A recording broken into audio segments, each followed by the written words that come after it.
Get ready with me. നമുക്കിന്ന് ഒരു കല്യാണത്തിന് റെഡി ആയാലോ. ആദ്യം തന്നെ ഞാൻ മോയ്സ്ചറൈസ് ഇട്ട് സ്കിന്നൊന്ന് സെറ്റ് ആക്കിയിട്ടുണ്ട്. ഇനി നമുക്ക് ഒരു സൺസ്ക്രീൻ ഇട്ട് കൊടുക്കാം. ഞാനിവിടെ ഡീകൺസ്ട്രക്റ്റിൻ്റെ സൺസ്ക്രീനാണ്, ജെൽ സൺസ്ക്രീനാണ്. ഭയങ്കര ലൈറ്റ് വെയിറ്റ് ആണ് കേട്ടോ, പെട്ടെന്ന് തന്നെ ബ്ലെൻഡ് ആയിപ്പോൾ ഒരു വൈറ്റ് കാസ്റ്റും ഇല്ല. ഇനി അതെത്തിയതിന് ശേഷം ഞാനിവിടെ പ്രൈമറാണ് ഇട്ട് കൊടുക്കുന്നത്. അതും NYBയുടെ ഞാൻ ഇട്ട് കൊടുക്കുന്നത് കേട്ടോ. അതും ഈസിലി ബ്ലെൻഡ് ചെയ്യുന്നതാണ്, നല്ലൊരു സ്മൂത്ത് ഫിനിഷ് നമുക്ക് കിട്ടും. അതിനുശേഷം നമുക്ക് ഫൗണ്ടേഷൻ ഇടാം. ഫൗണ്ടേഷൻ NYBയുടെ തന്നെയാണ്. പിന്നെ ഞാനൊരു സ്ട്രോപ്പ് ക്രീം എടുത്തിട്ടുണ്ട്. അത് രണ്ടും കൂടി മിക്സ് ചെയ്തിട്ട് വളരെ ലൈറ്റായിട്ടുള്ള ഒരു മേക്കപ്പാണ്. സോ ഞാൻ അതിട്ടിട്ട് നമുക്ക് കവർ ചെയ്യേണ്ട ഏരിയാസൊക്കെ ഒന്ന് കവർ ചെയ്തെടുത്തിട്ടുണ്ട് കേട്ടോ.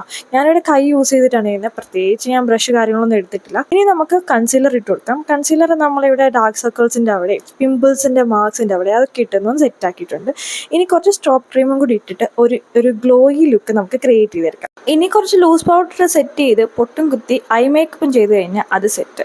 ഞാനിവിടെ ഐബ്രോസ് ചെയ്യാനായിട്ട് മാസിൻ്റെ ഒരു ഐബ്രോ പെൻസിലാണ് എടുത്തിരിക്കുന്നത്. അതിൻ്റെ റിവ്യൂ ഞാൻ ചെയ്യാം, അടിപൊളി സംഭവമാണ് കേട്ടോ.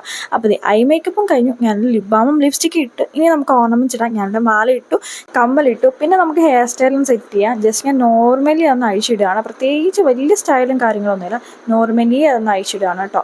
അപ്പോൾ ഇതാണ് നമ്മുടെ ലുക്ക്. പിന്നെ ഞാനൊരു വാച്ചും ഇട്ടു, ഒരു ബ്രേസ്ലെറ്റ് ഇട്ടു, അത് 2 റോസ് ഗോൾഡിൻ്റെ ആയിരുന്നു കേട്ടോ. അപ്പോൾ ഇത്രയേ ഉള്ളൂ നമ്മുടെ ലുക്ക്. ഇഷ്ടപ്പെട്ടെങ്കിൽ കമൻറ്റ് ചെയ്യണേ.